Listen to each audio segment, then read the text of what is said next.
구약의 마지막 성경 말라기의 마지막 예언적인 말씀이 말라기에 있는 말씀입니다.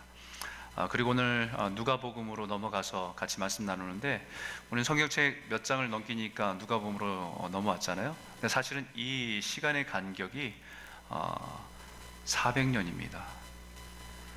말라기 선지자가 구약의 마지막 선지자고, 또 마태복음이나 공관복음이 시작하는 그 예수님 오심을 기록한 말씀까지가 400년이에요.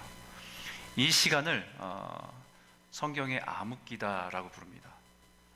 왜 암흑기라고 부르냐면, 이 시기에는 특정한 선지자들의 활동이 없습니다. 직업적인 선지자들로 임명돼서 일하는 사람들이 있었는데, 그 선지자의 메시지가 하나님으로부터 와서 그 메시지가 사람들한테 새겨지는 그런 메시지는 없었습니다. 또 이 성경책에도 이 시기에 기록된 성경은 없습니다. 마치 하나님이 침묵으로 일관하는 것 같은 깜깜한 그런 시간이 이 400년의 침묵기, 중간기 이렇게 불려집니다. 말라기 마지막 메시지가, 사실 우리가 말라기를 통과하면서 7번의 메시지를 통해서, 말씀을 통해서 우리가 생각해 보는 것은, 참 하나님께서는 그들의 이스라엘 백성들 안에 자기들은 괜찮다고 생각하는데 하나님 그들의 영적인 어둠들을 다 드러내신 거잖아요. 하나님을 대적하고 하나님을 이름을 망령되이하고 하나님께 불순종했던 그들의 모습들, 위선적인 예배를 드리고 있는 그들의 모습을 다 드러낸 거잖아요. 드러내는 이유는 하나님 이 한마디 주시려고 한 거잖아요. 내 이름을 경외하는 너희에게는 공의로운 해가 떠올라서 치료하는 광선을 비추리니 너희가 나아가서 외양간에서 나온 송아지같이 뛰리라. 하나님 그들을 살리시기 위해서 그들에게 말씀하신 겁니다. 그들을 다시 살아나게 하기 위해서 하나님께서 말씀하신 것이 말라기 메시지입니다. 그리고 우리가 읽었던 말라기 마지막 말씀이, 내가 선지자 엘리야를 보내서 아버지의 마음을 자녀에게로, 자녀의 마음을 아버지의 마음으로 돌이키게 하겠다라고 약속한 메시지가 말라기 마지막 말씀이에요. 그 메시지가 있은 이후에 400년 동안 이스라엘 백성들은 더욱 혼란에 빠집니다. 주변 제국들을 통치 아래서 고통받는 시간들을 지나가게 되어 있습니다. 우리가 세계사를 통해서 우리가 배웠듯이 알렉산더 대왕이라는 헬라 제국이 동방으로 정복해 가는 과정에서 이미 그 팔레스타인 땅을 정복해서 다스리게 됩니다.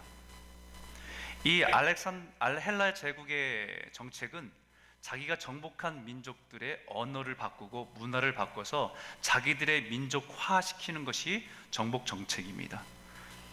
그러니까 이 팔레스타인 이스라엘 정복하고 나서 이들에게 요구한 것은 헬라어를 쓰도록, 헬라 문화를 배우도록 그들에게 강요했습니다. 그러다 보니까 그 예루살렘에 사는 사람들을, 유대인들을 강제로 알렉산드리아라고 하는 도시로 강제 이주시킨 사람들도 꽤 많았습니다. 문제는 알렉산더 죽은 이후 더 혼란에 빠집니다. 그 후임으로 자리하게 된 왕들이 더욱더 유대인들을 괴롭히게 돼요. 유대인들을 학살하기도 하고 예루살렘 황폐케 만들기도 하고, 성전에서 유대인들이 가장 싫어하는, 부정하다고 생각하는 돼지를 그 성전에서 피를 흘려서 피로 제사를 드리게 하는 일들을 합니다. 그것은 굉장히 영적으로 모멸감을 주는 거예요. 마치 이 성전에서 막 굿즈하는 것과 마찬가지의 일들일 겁니다. 또한 이스라엘 백성들이 자신의 정체성을 확인하는, 남자들의 정체성을 확인하는 할례를 행하는 것들을 금해서 할례를 행하게 되면 법적인 제재를 가하고 박해를 가한 일들을 하지요. 심지어는 유대인들의 가족들이 팔려가기도 하고, 계속해서 이런 핍박들이 유대인들을 더욱더 힘겹게 만들었습니다. 이 일에 유대인들은 무력으로 저항하며 잠시 독립한 시간들이 있었지만 결국은 다시 로마의 제국의 통치 아래 들어가게 되고 그 아래 있게 됩니다. 그러나서 BC 63년경에 솔로몬의 성전 다음에 수르바벨 성전을 세웠는데, 그 성전마저도 로마에 의해서 다 무너지게 돼요. 이 혼란의 시기가 그냥 몇 년의 시간이 아니라 400년이 넘는 시간 동안에 계속됩니다. 여러분, 이런 시간들이 계속 된다고 한다면 과연 하나님에 대한 신앙을 지킨다는 것이 무슨 의미가 있을까라고 하는 회의가 생기지 않겠어요? 과연 말라기에서 마지막으로 약속하신 하나님의 공의의 해는 과연 떠오르기나 할까라고 하는 의구심이 생기지 않겠습니까? 마치 그런 하나님의 역사, 그 회오른돌이 속에서 하나님은 부르짖고 하나님을 찾는 그 소리에 침묵하는 것처럼 보이는 시간들이 이 400년의 침묵기입니다. 영적으로 얼마나 답답했겠습니까? 그런데 드디어 하나님께서 그 침묵을 깨기 시작하는 것이 오늘 우리가 읽은 누가복음의 말씀이에요. 그 말씀의 시작을 이렇게 합니다. 유대왕 헤롯 때에 아비야 반열에 제사장 한 사람이 있었으니 이름은 사가랴요. 그의 아내는 아론의 자손이니 이름은 엘리사벳이라. 이 두 사람이 하나님 앞에 의인이니 주의 모든 계명과 규례대로 흠이 없이 행하더라 라는 말씀입니다. 이 세례 요한의 아버지였던 사가랴하고 어머니였던 엘리사벳 모두 제사장 가문의 아들과 딸이었다는 겁니다. 너무나도 그 하나님의 율법과 하나님의 예배드리는 그 문화가 익숙한 사람들입니다. 근데 그것을 성경이 말하고 싶은 것보다 더 중요하게 얘기하고 싶은 것은 뭐냐면 주의 모든 계명과 규례대로 흠이 없이 행하더라는 말씀이에요. 예전에 이것을 그냥 대수롭지 않게 읽었습니다. 왜냐하면 제사장이니까 하나님 말씀 지키고 읽고 하는 것은 당연하지 않을까 생각을 했어요. 그런데 말라기를 다시 한번 묵상하고 중간기의 그 역사적인 사건들을 묵상해 볼 때 이 말은 굉장히 힘 있는 말입니다. 왜냐하면 말라기 아까 읽었던 우리 말씀 중에 4장 4절에 이렇게 말하지요. 너희는 내가 호렙에서 온 이스라엘을 위하여 내 종 모세에게 명령한 법 곧 율례와 법도를 기억하라 라는 말씀을 하셨어요. 이 말씀으로 다시 한번 사가랴와 엘리사벳이 다시 보입니다. 주변 열국에 의해서 힘없이 고통을 당하는 이스라엘 속에 살아가는 제사장, 솔로몬의 성전보다 한없이 부족하고 초라한 수룹바벨조차도 로마에 의해서 완전히 부서지고 폐허가 된 것을 본 제사장, 하나님의 성전이 이방인에 대해서 모욕당하고 허무하게 무너진 것을 본 세대의 제사장, 그럼에도 불구하고 주의 모든 계명과 규례대로 흠이 없이 행한 사람들이었다라는 겁니다.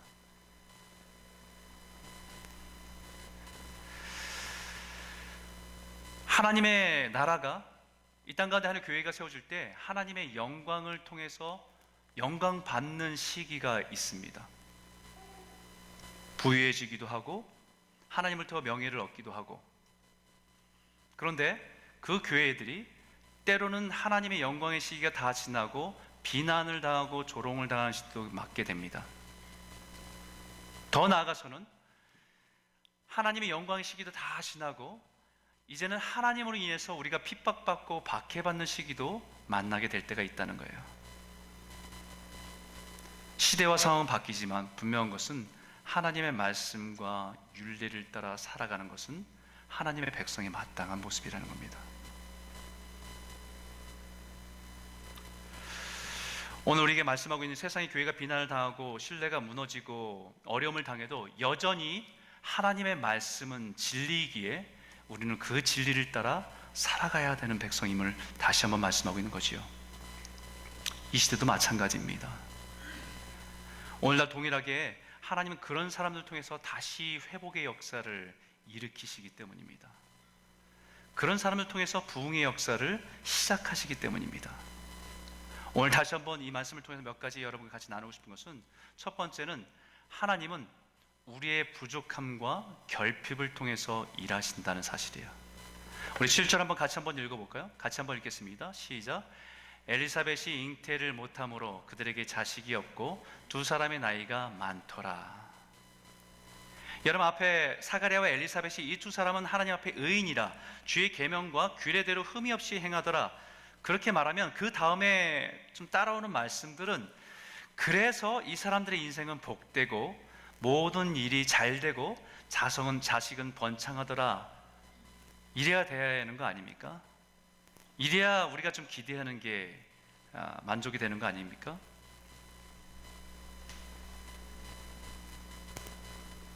그런데 그들이 의인이라, 하나님 앞에서 의인이라 주의 계명과 율례와 규례를 흠없이 행하더라. 그런데 그 다음에 말씀이 근데 잉태를 못하고 자식이 없고 두 사람 나이가 많다 이거예요.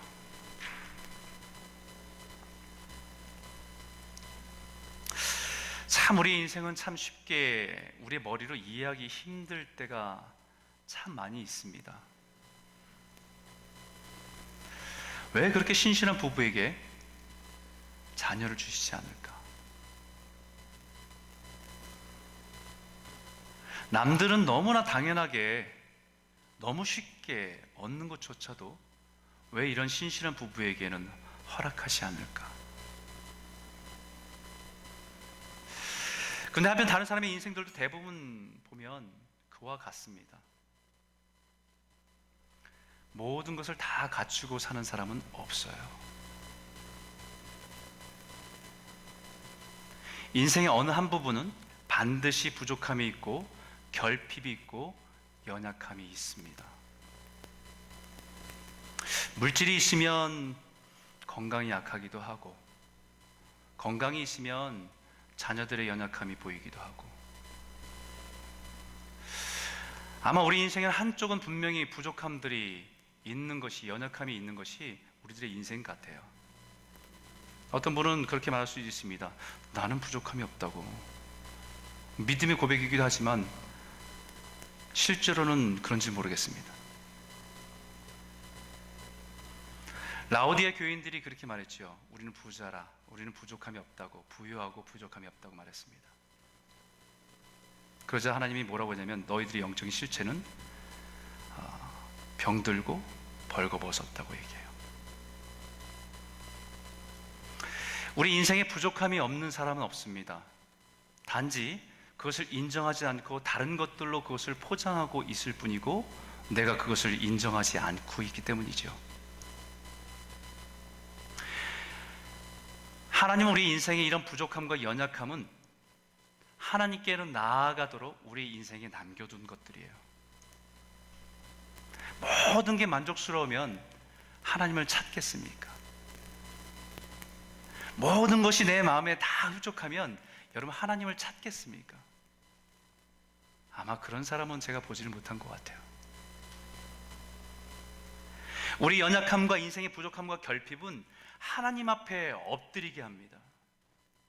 하나님의 은혜를 구하게 하는 자리에 나아가게 합니다.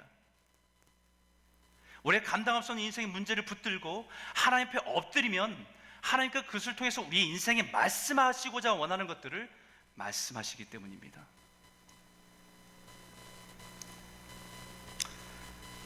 우리 인생의 부족함이 다시 말하면 하나님의 은혜를 담는 그릇이기 때문에 그렇습니다.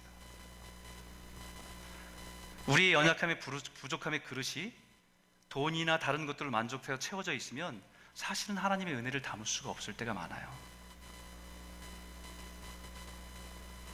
그래서 우리가 고백하고 찬양하는 것처럼 약할 때 강함 되시네 라고 찬양할 수 있는 거예요. 약하고 부족한 게 그것이 창피한 것이 아닙니다. 왜냐하면 그 부분이 하나님의 은혜로 채워질 부분이기 때문이에요. 마치 구약에서 우리가 말라기를 지나오면서 말라기 참 어둡다, 참 답답하다라는 느낌을 많이 받았는데 사실은 더 어두운 시기가 있었지요. 성경에. 그 시기는 사사기입니다. 예전에 사사기를 한번 묵상하면서 지나왔잖아요. 이스라엘의 총체적인 영적인 혼란이 있던 시기입니다. 정말 어디서부터 끝이 보이지 않는 혼란 가운데 있는, 제사장부터 어린아이까지 모든 윤리도 없고 도덕도 없고 기준도 없는 그 시대 속에서 어둠 가운데 헤매고 있는 모습들을 보여주는 것이 사사기였기 때문입니다.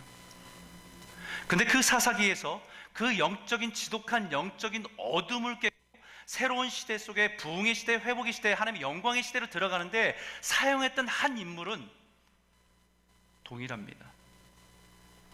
인생의 한 결핍을 가지고 하나님께 몸부림쳐 기도했던 한 여인, 사무엘의 어머니 한나를 통해서부터 시작됩니다.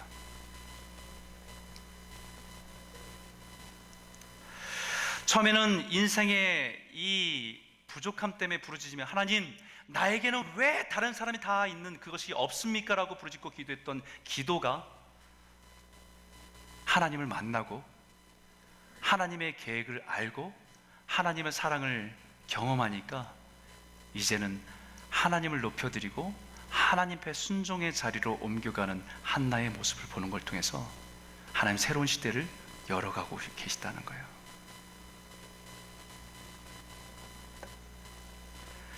동일하게 이 부부에게도 천사가 나타나서 이렇게 말합니다. 천사가 그에게 이르되 사가랴 무서워하지 말라. 너는 너의 간구함이 들린지라. 내 아내 엘리사벳이 내게 아들을 낳아 주리니 그 이름을 요한이라 하라. 이름을 이미 정해줬어요. 근데 천사가 뭐라고 합니까? 너의 간구함이 들린지라. 얼마나 기도했을까요? 자녀를 위해서. 이게 중년의 나이도 아닐 테고 노년의 나이일 텐데 얼마나 기도했을까요? 그 기도하는 동안에 하나님의 응답이 없고 침묵하는 것 같이 느껴져서 얼마나 낙심되고 절망할 때가 많았을까요? 과연 하나님 내 기도를 듣고 계실까? 내 아픔을 알고 계시긴 할까?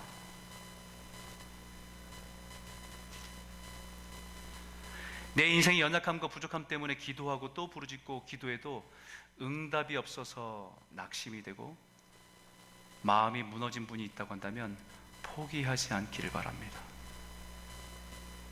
하나님은 우리의 부르짖음을 들으시고 하나님의 때에 반드시 응답하시는 분이시기 때문에 그 하나님을 의지하고 믿음으로 나아가시는 저와 여러분 모두가 되시길 주의 이름으로 축원합니다. 두 번째 나누고 싶은 것은요, 하나님은 우리의 순종을 통해서 역사하시기 시작한다는 거예요. 하나님 위대한 역사는 반드시 믿음의 사람들의 믿음의 순종을 통해서 역사하십니다. 사가랴 엘리사벳을 찾아오셔서 이제 아이를 낳겠다고 말씀하시자 사가랴와 엘리사벳이 즉각적으로 반응합니다. 이렇게 반응하는데 우리 누가복음 1장 18절 같이 한번 읽어볼까요? 함께 읽겠습니다. 시작. 사가랴가 천사에게 이르되 내가 이것을 어떻게 알리요? 내가 늙고 아내도 나이가 많으시니라. 이것이 하나님의 천사를 만난 당시 제사장 입에서 나온 말입니다. 한마디로 내가 어떻게 그 말을 믿을 수 있겠냐는 거예요. 그게 말이나 됩니까? 내 나이가 몇 살인데, 우리 아내 나이도 만만치 않은데. 전 이 말씀을 이 대답을 들으면서 한편으로 그런 생각이 들어요. 제사장인데 저렇게 말하면 안 되지. 왜냐하면 우리는 성경을 통해서 아브라함의 이야기를 이미 알고 있잖아요. 아브라함이 이삭을 낳은 나이가 100세이고 그 유대인의 조상이라고 하는 아브라함의 이야기를 끊임없이 백성들에게 가르쳤던 사람이 제사장인데,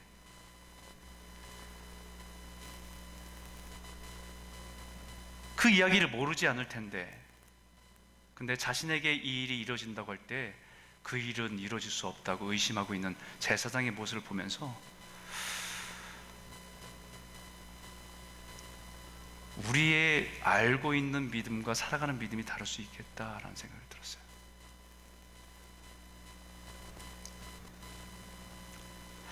적어도 아브라함에게 놀라운 기적을 행하신 하나님이 나의 하나님이심을 믿는다고 한다면 적어도 이렇게 믿음 없는 대답을 해서는 안 되는 거지요.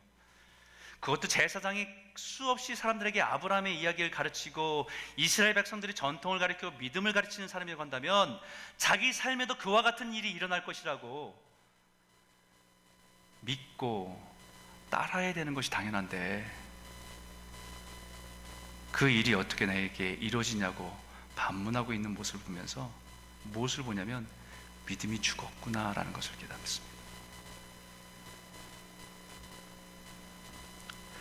저는 이것을 묵상하면서 오늘 목사인 저에게도 있을 수 있는 일이겠다 생각됩니다. 하나님의 신실하심을 살아오면서 경험하고 가르치면서 오늘의 내 삶의 상황에 따라서 환경에 따라서 내 안에 있는 믿음이 작동하지 않을 수 있겠다. 믿음은 있는데 믿음이 워킹하지 않는 거예요. 아는 믿음은 있는데 내 삶을 살아가게 하는 믿음은 없는 거지요.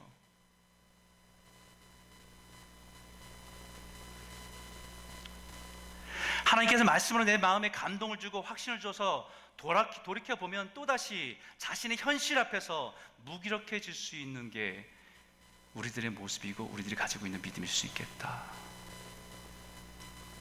아니, 그런 모습을 많이 보거든요, 저도. 하나님의 말씀에 믿음을 반응하지 못하는 사갈에게 이렇게 말씀하십니다. 우리 한번 같이 한번 읽어볼까요? 크게 읽겠습니다. 시작.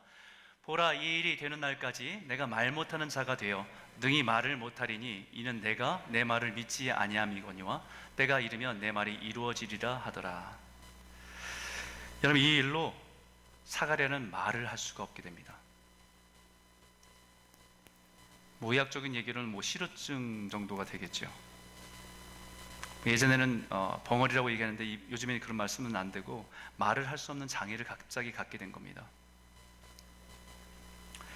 사가랴의 불신앙으로 인해서 침묵의 시간들을 보내야 됩니다. 성전에서 하나님 말씀을 가르치고 살아가던 제사장이 말을 할 수 없게 된 것입니다. 얼마나 답답했겠어요.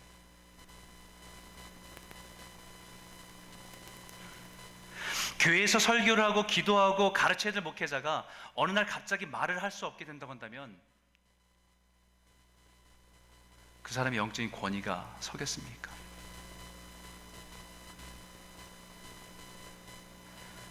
제사장 사가랴의 침묵은 세례 요한이 태어날 때까지 10개월이었습니다. 그 침묵을 통해서 그가 답답함 속에서 깨달은 것 한 가지는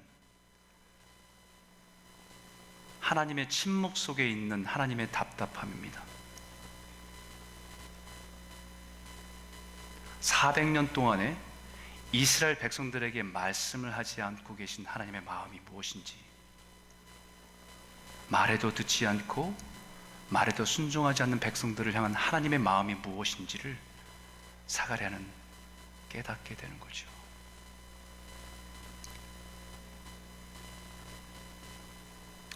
이제 그 침묵을 깨고 이제 사가랴를 통해서 하나님의 말씀을 선포하기 시작하는 하나님의 마음이 무엇인지를 분명히 깨닫게 되는 겁니다. 여러분, 때로는요, 하나님이 우리에게 순종을 가르치기 위해서 침묵을 요구하실 때가 있어요.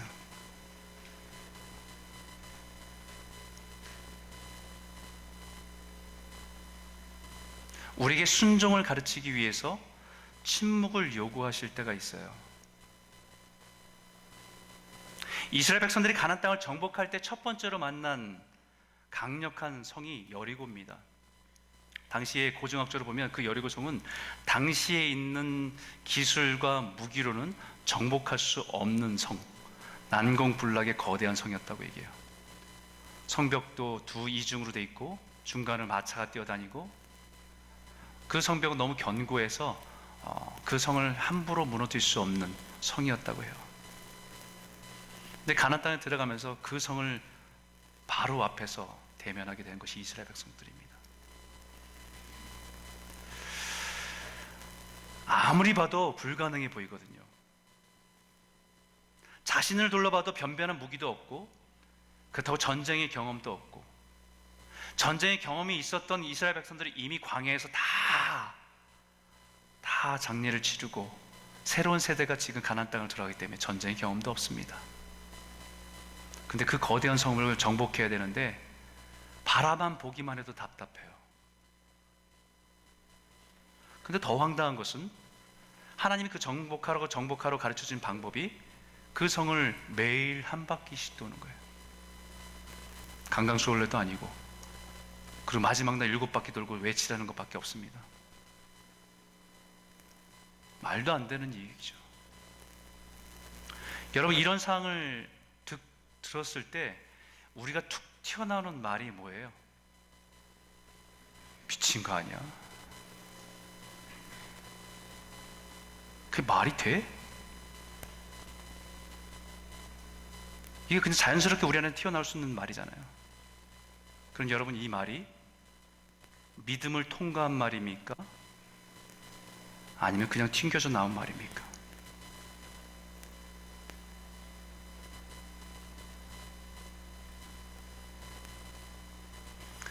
이스라엘 백성들에게 하나님께 요구하신 것은 침묵하라라고 말씀하는 것은 우리가 믿음을 통과하지 않은 언어는 서로를 파괴하기 때문에 그렇습니다.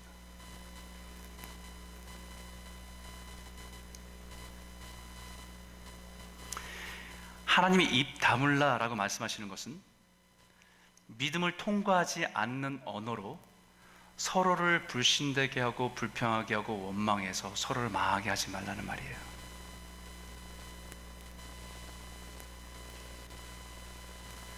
믿음을 통과하지 않는 언어는 가장 가까이 있는 사람을 낙심시키기 쉽습니다.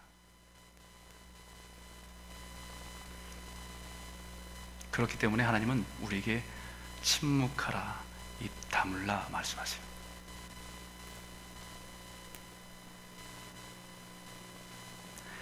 침묵은 힘입니다. 침묵은 우리 입술에서는 조용하게 아무 소리도 나지 않지만 침묵하는 동안은 우리 내면에서는 엄청난 싸움이 일어나요. 그 싸움은 내가 감정적으로 내가 눈으로 보여지고 내가 말하고 싶은 그 내가 가지고 있는 언어와 하나님의 약속에서의 그 언어들이 싸우기 때문이에요.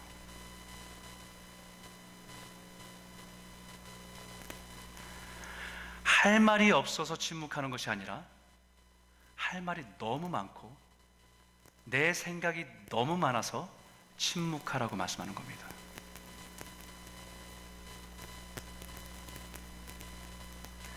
하나님 앞에 침묵하라는 말씀은 내 안에 있는 모든 언어를 잠재우고 내 생각을 하나님 말씀에 복종시키는 시간이 침묵입니다.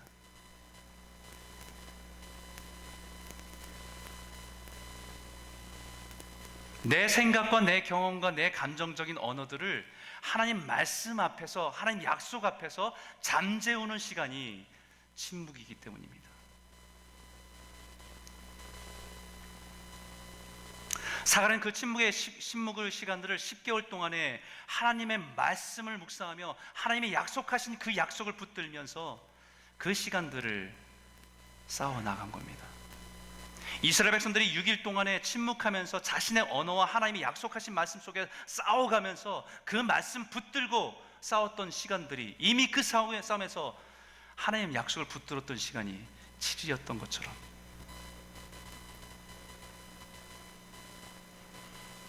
침묵을 통해서 하나님의 마음을 더 깊이 알아가는 거죠. 그 침묵은 반드시 순종의 자리로 나아가게 합니다.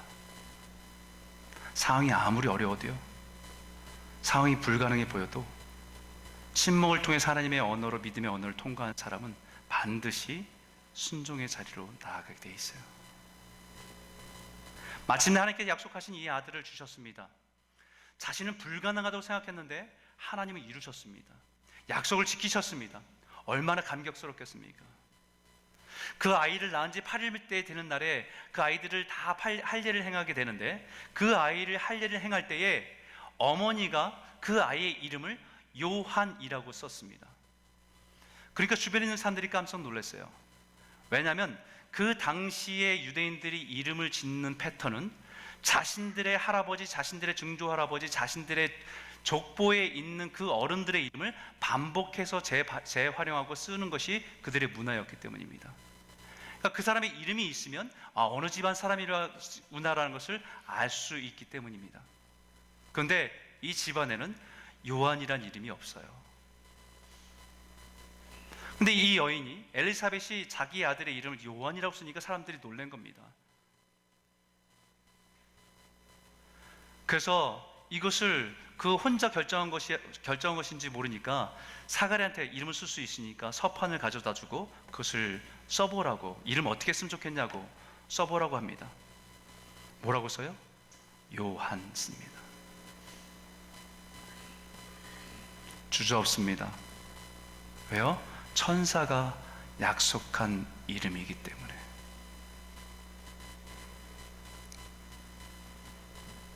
이에 그 입이 곧 열리고 혀가 풀리며 말을 하여 하나님을 찬송하니. 요한은 천사가 정해준 이름이고 하나님이 정해준 이름이에요. 하나님 말씀이 믿어지고 그 말씀들에 순종할 때에 비로소 그 입이 열리고 혀가 풀어졌다는 겁니다. 동일한 믿음을 가지고 살아가는 우리들에게도 동일한 영적인 원리가 있습니다.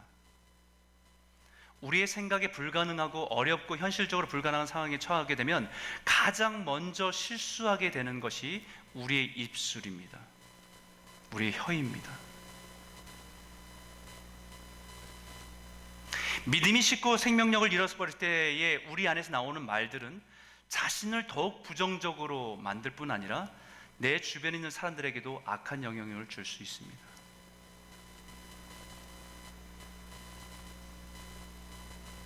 마치 전염병처럼 퍼져나가게 만들기 때문이죠.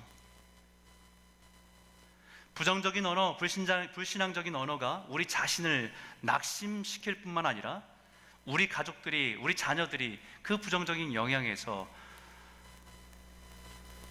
영향을 받기 때문입니다.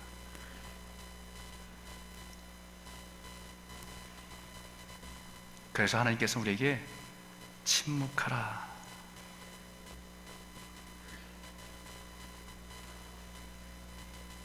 사가랴는 억지로 침묵하게 되었지만 그 침묵을 통해서 자신 안에 있는 수많은 부정적인 언어들을 잠재우고 하나님의 약속의 말씀을 힘을 얻고 생명을 얻도록 하나님을 바라보는 시간이 침묵하는 시간입니다.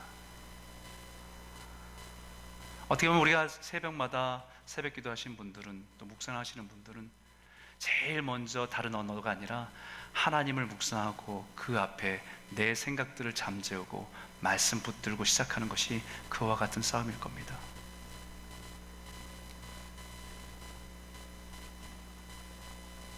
그 침묵하는 과정에서 우리 안에 죽었던 말씀들이 힘을 얻습니다.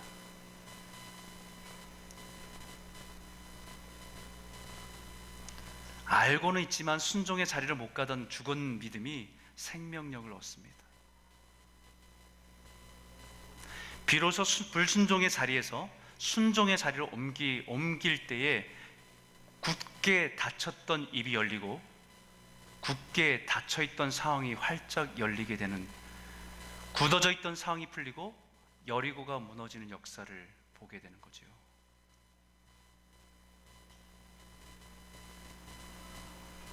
우리 인생의 문제에 역사하신 하나님의 은혜를 맛보게 하시기 위함입니다. 그래서 한나의 순종을 통해서 우리에게 사무엘을 통해서 가르치고 싶은 핵심적인 구절 하나는 뭐냐면 순종이 제사보다 낫다라는 거예요. 순종이 제사보다 낫다. 수많은 말씀을 듣고 제사 드리고 하는 것보다 하나님의 말씀을 붙들고 생명력을 가지고 순종의 자리로 옮기는 것이 낫다라는 거예요. 사랑하는 성도 여러분, 저와 여러분의 인생의 수많은 문제를 만날 때 상황을 보고 말하기 전에 하나님 앞에서 침묵하며 믿음의 언어가 우리 안에 숙성되어서 우리의 삶이 순종의 자리로 나아갈 때 하나님의 놀라운 은혜와 능력과 기적을 맛보며 살아가는 저와 여러분 모두가 되시길 주의 이름으로 축원합니다. 세 번째는요, 하나님은 성령 충만을 통해서 새로운 시대를 열어갑니다. 67절에 있는 말씀인데 우리 한번 같이 한번 읽도록 하겠습니다. 시작. 그 부친 사가랴가 성령의 충만함을 받아 예언하여 이르되. 이제 사가랴가 요한이라는 이름을 쓰면서 입이 열립니다. 말하기 시작해요. 그 말하기 시작하는데 제일 먼저 말한 말이 하나님을 찬송하는 거예요. 살았다 이게 아니고 하나님을 찬송하는 거였습니다. 그리고 예언하기 시작합니다. 여러분, 예언한다는 것은 우리 미래에 어떤 일이 일어날지를 말하는 것이 예언이 아니라 하나님의 말씀이 내 삶을 통과해서 그 확신을 가지고 선포하기 시작했다는 것을 말씀하는 거예요.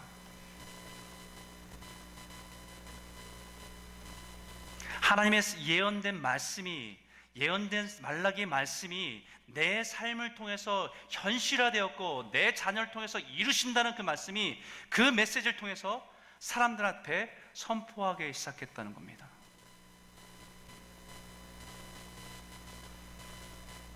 성령 충만은 내 안에 있는 하나님의 말씀이 생명력을 얻는 거예요. 성령 충만은 내 안에 계신 성령님의 주권을 인정하고 그분과의 관계가, 친밀함들이 회복되는 것이 성령 충만입니다.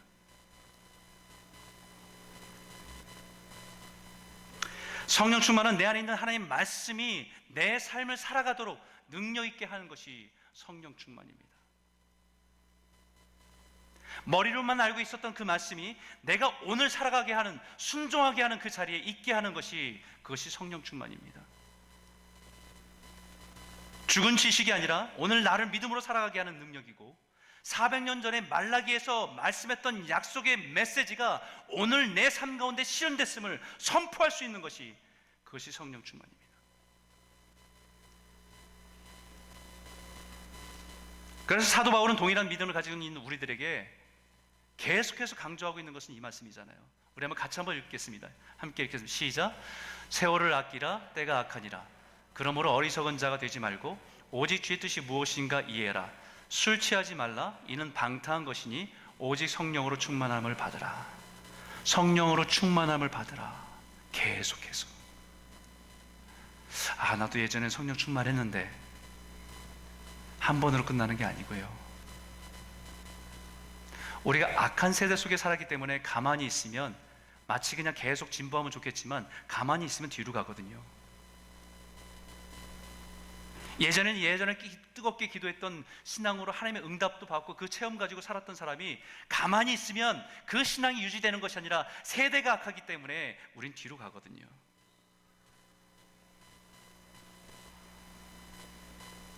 그러면 하나님께 구해야 될 것이 뭐냐면, 하나님, 내 안에 성령을 충만케 해주십시오.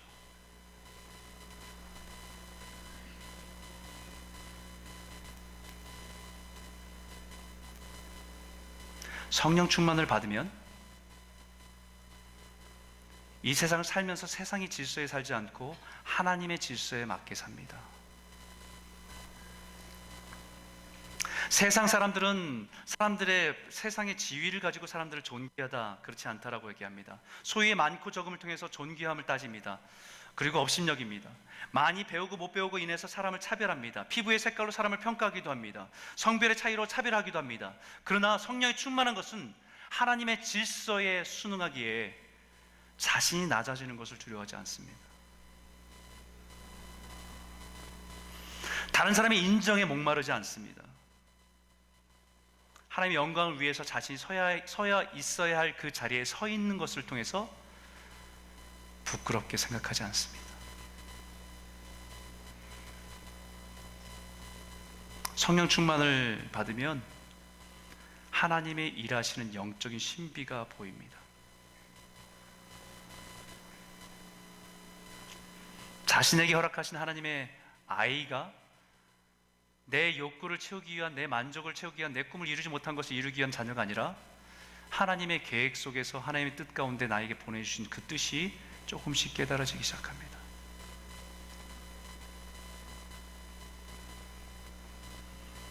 사가랴는 자신이 받은 그 아이가 하나님의 계획 속에서, 하나님의 약속 속에서 이 땅에 보내주신 하나님의 약속임을 깨닫고 선포하는 거예요. 이렇게 말하죠. 누가복음 1장 76절 79절에 이렇게 말합니다. 같이 한번 읽어볼까요? 함께 읽겠습니다. 시작. 이 아이여, 내가 지극히 높으신 이의 선제라 일컬음을 받고 주 앞에 앞서가서 그 일을 준비하여 주의 백성에게 그 죄 사함을 말미암는 은을 알게 하리니 이는 우리 하나님의 긍휼로 인함이라. 이로써 돋는 해가 위로부터 우리에게 임하여 어둠과 죽음의 그늘에 앉은 자에게 비추고 우리 발을 평강의 길로 인도하시리로다 하니라. 아멘.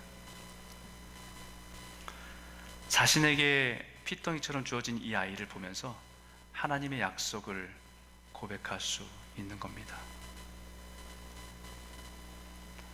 그 아이의 사명은 하나님의 공의로운 햇살이 비춰서 사람들을 치유케 하고 회복케 하는 일에 그 일을 준비하는 자로 이 아이는 보내심을 받았다라는 거예요. 이 세례요한의 사명은 이 공의에 치료하는 광선이 우리가 이 빛 가운데 오신 예수를 맞이하기 전에 그 맞이할 준비를 할 수 있는 길을 예비하는 사람으로 보내심을 받았다는 겁니다. 마지막으로 한 가지만 더 나누고 싶은 것은, 말라기에 분명히 예언하고 있는 것은 내 이름을 경외하는 너에게는 공의로운 해가 떠올라서 치료하는 광선을 비추리니 너희가 나가서 외양간에서 나온 송아지같이 뛰리라 말씀했어요. 예수님은 빛으로 오신다는 말씀입니다. 마치 태양이 떠올라서 빛을 비춰서 따뜻함으로 모든 만물을 회복시켜 주는 것처럼 주님은 그렇게 이 땅에 오신다는 거예요. 그런데 꼭 기억할 게 있습니다. 경외하는 너희에게는 그것이 공의로운 햇살이 돼서 우리를 살리는 빛이 되지만, 하나님을 경외하지 않는 사람에게는 그 햇살은 다 불태웁니다. 그래서 공의로운 햇살이에요. 공의로운 해가 떠올라서